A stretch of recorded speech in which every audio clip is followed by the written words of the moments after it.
মোটামুটি এটা ভালো রেজাল্ট না, খারাপ রেজাল্ট ফেল না, যে রেজাল্ট আসলে আমার মানে নেক্সট লেভেলে যাওয়ার মতো একটা সিদ্ধান্ত নিতে পারছিলাম না আর কি, এমন একটা রেজাল্ট করি। তো যে রেজাল্টটা দিয়ে আমি আসলে নেক্সট লেভেল যেহেতু যেতেই পারবো না, এমন টাইমে আমার সামনে টিএনসি আসে। তো টিএনসি যখন এমন টাইমে আমার সামনে আসে, তখন আমার কাছে মনে হচ্ছে যে আমি আমার স্বপ্নগুলো একদম ভেঙে গেছে। নতুন করে আবার কিছু করার একটা জায়গা বা প্ল্যাটফর্ম আমি টিএনসি থেকে পেয়েছি, এমন আমার কাছে মনে হয়েছিল। তো পরবর্তীতে আমি টিএনসিতে আসি, আমার যাত্রা শুরু করি। আপনারা যা যা যা ফেস করেন আমাকে তা তা ফেস করতে হচ্ছে। প্রথম আমি শুরু করি একদম আইসা, তো মনে করি ওয়াও, এখান থেকে অনেক কিছু করে ফেলবো। কিন্তু পরবর্তীতে আমার সাথে যা হয়, প্রথমত আমি আমার এক বন্ধুকে আমি নিয়ে আসছি আমাদের এখানে, প্রোডাক্টটা আমি তাকে দেখাবো, তাহলে সে প্রোডাক্টটা নেবে। আমার একদম প্রথম ডিস্ট্রিবিউটর ডিলার যেই বলেন না কেন একজন সদস্য হবে। তো আমার টিম বানানো এটা তো ব্যাপার না, এটা আর কতক্ষণ লাগে। পড়তাম আবার ভিক্টোরিয়া কলেজে, ভাই বন্ধুর অভাব ছিল না। পরবর্তীতে সে টিআরসি অফিসে যখন নিয়ে আসি, ঠিক অফিসের নিচে রিক্সা থেকে বলে, তুই কি টিআরসি নিয়ে আমার নিয়ে আসতে চাস? আমি বললাম হ বন্ধু। তো বন্ধু রাগ, আমি আইতাছি। কে কইয়া যে গেল আর পাবো নাই, একদম চলে গেল। পরবর্তীতে আমি কি করব, আমি তো একদম অকওয়ার্ড একটা সিচুয়েশন, জীবনের প্রথম ক্লায়েন্ট আমার সাথে এমন একটা কাহিনী করলো।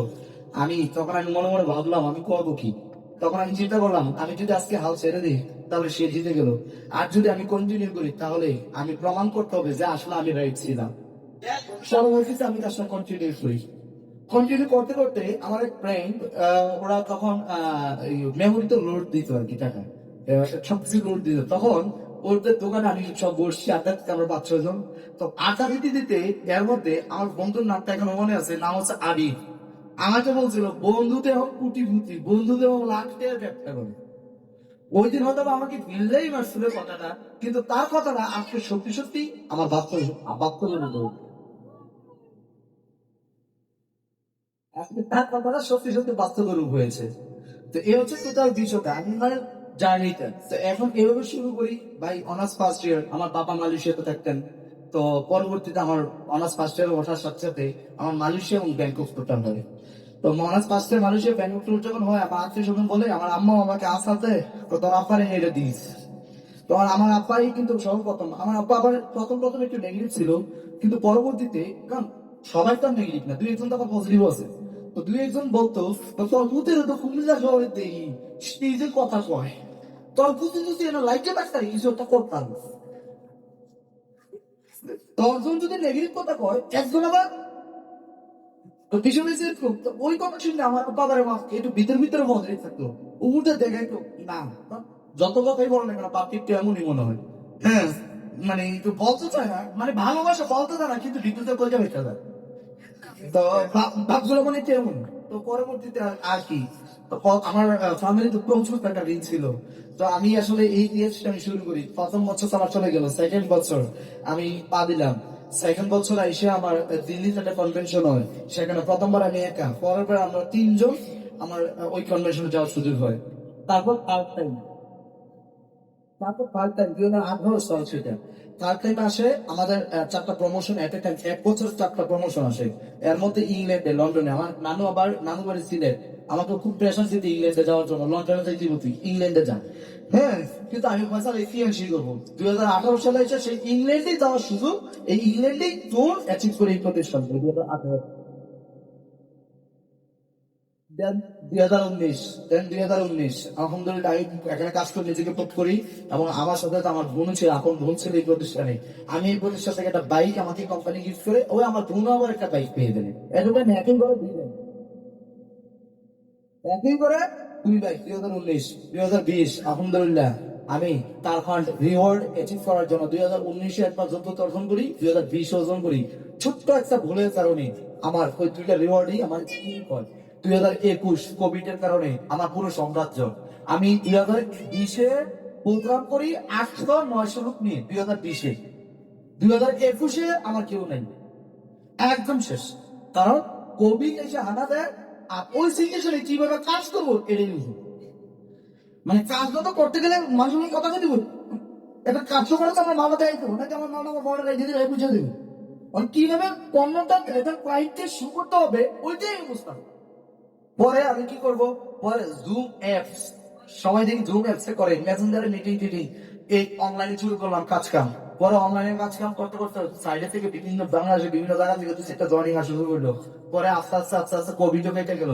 দেন 2022-এ কিচ্ছু নাই, কি করা যায়, তখন আমি চিন্তা করলাম এগেইন রিস্টার্ট, কারণ করছি এটা, শিখছি এটা, এবং এটা শিক্ষা যদি অন্য জায়গায় গিয়ে আমি প্র্যাকটিস করি তাহলে আবার শিখতে চলে যাবো 5 বছর। সুতরাং এখানে লাভ দিয়ে গেছি, এখানে উঠতে গেছি, এখান থেকে ঘুরে দাঁড়াতে হবে, কোনো কথা নাই। দেন 2022-এ আমার সাথে অনেকে ছেড়ে গেছে, আর আমি সিদ্ধান্ত নেই আমি এখানে ঘুরে দাঁড়াবো।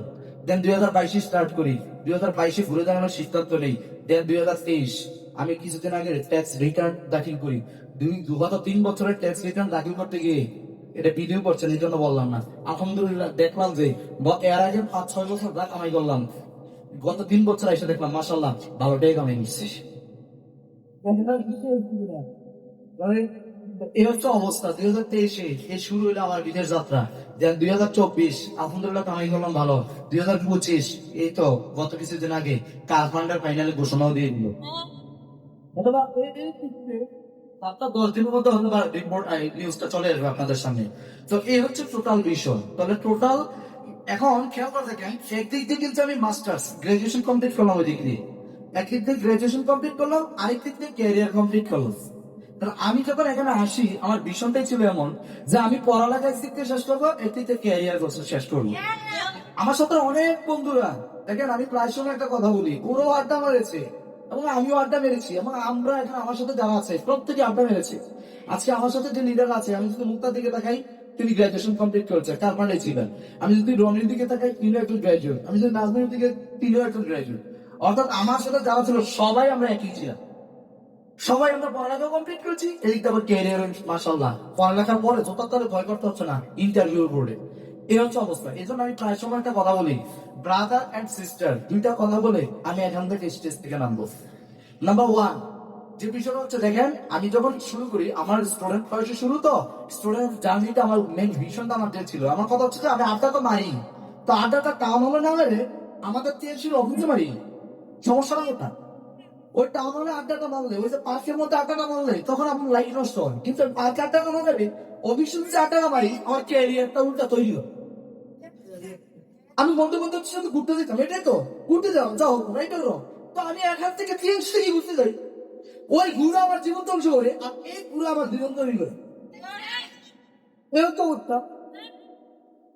আজকে দেখেন আমার বন্ধু বান্ধব আড্ডা দিয়েছে, আমার বন্ধু বান্ধব ঘোরাঘুরি করেছে, আমাদের সাথে যারা ছিল আমরা যারা একসাথে কাজ করেছি, আমরাও একটা বলছি, আমরাও ঘোরাঘুরি করেছি, কিন্তু তাদের ঘোরাঘুরি, তাদের আড্ডা, তাদের জীবন ধ্বংস করেছে, একটা সার্টিফিকেট দিয়েছে, আর কিচ্ছু না। আর আমরা ঘোরাঘুরি করেছি, আমরাও আড্ডা দিয়েছি, আমরাও সার্টিফিকেট পেয়েছি, সাথে ক্যারিয়ার তো পেয়েছি। আজকে আমি কি বলবো, 1 মাসে যে টাকাটা সরকারের ট্যাক্স দেয়, আমার অনেক বন্ধু বান্ধব এই টাকাটা বেতনও পায়, বেতনও পায়। আমি এমনও পাশ করেছি 50-60 হাজার 70 হাজার টাকা 1 মাসে গভর্নমেন্টের ট্যাক্স দিচ্ছি, ইনকাম ট্যাক্স। শুধু এতটুকু একটা কথা বলছি, আর বেশি বলবো, শুধু ইনকাম ট্যাক্স। তাহলে এই মাসেও আমি ইনকাম ট্যাক্স দিয়েছি, আমি হিসাব করে দেখলাম 35 থেকে 40 হাজার টাকার মতো আমি ইনকাম ট্যাক্স দিয়ে এবার। এখন আমার সাথে ইনকাম যারা করে, তো এখন আমি শুধু এখন আসেন ইনকাম, তাহলে অ্যাকচুয়ালি এটা হলো কি, আমি আমার টাইমটাকে কাজে লাগাই ফেলছি শুধু হিসাব। এখন আমার বয়স 30, আমার বন্ধু বান্ধবের বয়স 30, ওরা হবে কাজ শুরু করছে, আর আমরা অলরেডি রিটায়ারমেন্ট লাইফ কি এনজয় করছি। ঠিক তো? ওরা আপনারা থেকে 30 বছর পিছনে, 18 থেকে 30 বছর পিছনে যখন ছিল, মসজিদের পিছনে দৌড়েছে। আজকে মসজিদের পিছনে দৌড়েছে, মসজিদা দুবাই প্রবাসী একটা সাথে কিন্তু চলে গেছে, রমজান কিন্তু কেরিয়ার মারা হইতেছি। অনকা বাধ্য হইয়া মর্জিনার তো মায়ের নাই, অন কুমকুমরে বিয়ে করছে, অন কুমকুমের করে একটা ছেলে একটা মেয়ে হয়েছে, ওই ছেলে মেয়ে গুলো ভালো একটা প্রতিষ্ঠান করা লাগে করতে পারে না, তার মানে ওই বন্ধুর অবহেলা জীবনের কারণে তার ভবিষ্যৎ প্রজন্মের উপর গিয়ে এফেক্ট করছে। এটা কেউ করে দেখেন। এই জন্য বললাম ভাই, আপনি যা করবেন তা কিন্তু ফিডব্যাক হিসেবে, আজকে অত দেখবেন না, এটা 5 বছর পরে দেখবেন, ফিডব্যাক হিসেবে আপনার কাছে যেমন দিবেন ঠিক তেমন হওয়া যেত না, যেমন মুগুর তেমন, হ্যাঁ যেমন কর্ম তেমন ফল। এখন আসেন, তো এই হচ্ছে বিষয়। এখানে আসার পিছনে আমি একটা পয়েন্ট এইটা হচ্ছে প্রথম পয়েন্ট। আমার দেখা যাচ্ছে সময়টা আমি কাজে বলে লাগাই ফেললাম। দ্বিতীয় নম্বর পয়েন্ট আমি এখানে আসার পিছনে মূল কারণ, তার একটা কারণ, এই দুইটা কারণ আমি এখানে কাজ শুরু করি। দ্বিতীয় নম্বর কারণটা হচ্ছে এখানে দুই শ্রেণীর মানুষ কাজ করে, পৃথিবীতে দুই শ্রেণীর মানুষ কাজ করে। একদল নিজের সময়কে বিক্রি করে, আরেক দল অন্যের সময়কে ক্রয় করে। একদল সময়কে বিক্রি করে, কামাই করে, যেমন একজন চাকরিজীবী নিজের সময়টাকে 10 ঘন্টার বিনিময়ে তিনি বিক্রি করে দেন। 10,000 টাকার বিনিময়ে তিনি বিক্রি করছেন সেটা সময়টাকে, কথা হয় কেন? তার মানে তিনি সময়টা, যেমন একজন ইঞ্জিনিয়ার, তিনি মেধা যে আমি এটা করে দেবো বিনিময়ে আমার এই টাকাটা দিবেন, তার মানে তিনি গতবার স্বাধীন, কিন্তু তিনিও 3 মিনিট টাইম বিক্রি করছে, সময় বিক্রি করছে। এবার আছেন এই দুটো শ্রেণীর। একজন মুদি দোকানদার, তিনি শাটার খুললে ইনকাম, শাটার বন্ধ থাকলে ইনকাম নাই। এই ধরনের মানুষগুলো কি করে? সময় বিক্রি করে ইনকাম করে, এই ধরনের মানুষগুলো।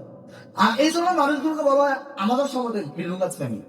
এই ধরনের মানুষগুলো কখনোই ধনী ফ্যামিলি হয়, রিচ হয় না। একটা বই আছে rich dad and poor dad, মানে হচ্ছে ধনী বাবা এবং গরিব বাবা। কথা বলছেন কিনা? তো ওই ধনী বাবা আর গরিব বাবার মধ্যে পার্থক্য হচ্ছে, যারা গরিব, যারা মিডল ক্লাস, তারা তাদের নিজের সময়টাকে অলওয়েজ বিক্রি করে। আর যারা ধনী, তারা নিজের সময়কে বিক্রি করে না। তারা কি করে জানেন? 100 জনের সময়টাকে কিনে নিজের সময় বানাই নেই। যেমন একটা ফ্যাক্টরির মালিক, তার কিন্তু 10,000 শ্রমিক কাজ করে, এবার 10,000 শ্রমিকের কিছু টাকা বেতন দিয়ে 10,000 শ্রমিকের সময়টা আগে আলাদা করে ফেলি। বর্তমানে আমি বছরের টিমে বর্তমানে টোটাল ডিস্ট্রিবিউশন প্রায় 13,000 ডিস্ট্রিবিউটর। তাহলে এই যে 13,000 ডিস্ট্রিবিউটর আমার আছে, তাহলে আমি একটু বলতে পারবো 13,000 যদি 1 ঘন্টা করে সময় দেয়, তাহলে তো আমার দৈনিক 13,000 ঘন্টা কাজ হয়, তো আমি একা কি 13,000 ঘন্টা করতে পারবো না? তার মানে কি আমি কিনে দেয় নেই 13,000 ঘন্টা? তার মানে ধনী যারা, তারা সময় কিনে না, সময় কিনে না, সময় বিক্রি করে। এই জন্য তাদের ইনকাম বেশি। এবং 13,000 থেকে 1 টাকা করে কামাই করলো তো দৈনিক 13,000 টাকা কামাই। ওইভাবে তারা চিন্তা করো। তাহলে এই টিএলসি আপনাকে যে জিনিসটা ভাবতে শেখায়, আপনি এখানে জিরো কভার নিয়ে আসছেন, কারণ টিএলসির সঙ্গে কোনো টাকা লাগে না, কারণ ইনভেস্টমেন্ট সবসময় প্রতিষ্ঠান করছে। আসলে মেধা শ্রম দিয়ে এখানে যদি 6টা মাস খাইটা একটা সুন্দর টিম ডেভেলপ করতে পারেন, 50-60 হাজার টাকা কামাই করবেন, কোনো ব্যাপারই নেই। এক দেড়শো জনের ভাই, আপনি একটা অন্য একটা ব্যবসা দিলেও তো অন্তত কিছু কাস্টমার লাগবে, কাস্টমার তো ব্যবসা করতে পারতেন। আপনি আমার সাথে করেন আর অন্য বিজনেস করেন, কথা নাই করবো। তাহলে এখানে 6টা মাস যদি কেউ ডিটারমাইন্ড হয়ে সময় দেয়, এক দেশে কাস্টমার বানানো কি ব্যাপার? এবার একটা কাস্টমার হয়ে গেলে প্রত্যেক কাস্টমার থেকে যদি আমার 10,000 করে চেয়ে থাকে, তাও তো 10 লাখ টাকা চাই, 5% করে যদি 50,000 টাকা কামাই, কথা নাই করবো। সিম্পল সত্য। এখন আমার কথা হচ্ছে, আপনি অন্য জায়গায় একটা ফ্যাক্টরি দিতে গেলে ইনভেস্টমেন্ট লাগবে, কোটি টাকা বিনিয়োগ লাগবে, সবকিছু করতে হবে, সবকিছু করে তারপর গিয়ে আপনি মার্কেটিং করতে হবে, তারপর কামাই করতে হবে। আর এখানে টিএনসি বলছে সব আমি করে দিচ্ছি, তুমি শুধু মার্কেটিং করে যাও, তুমি কামাই করে ফেলো। বলছে তুমি আপনি মালিক হবে, একটা কাজ করতেন, তা আমি তো এখানে একটা কাজ করছি, সিম্পল। তাহলে এখন যে বিষয়টা বলছিলাম, এখানে আমরা একটা স্বপ্ন দেখতে পারি। দেখেন, সেল আপনি তিনটেও সেল করতে পারেন, একাও সেল করতে পারেন, সুযোগ হিসাব যেভাবে বিক্রি করেন আপনাকে কমিশন দেওয়া হবে।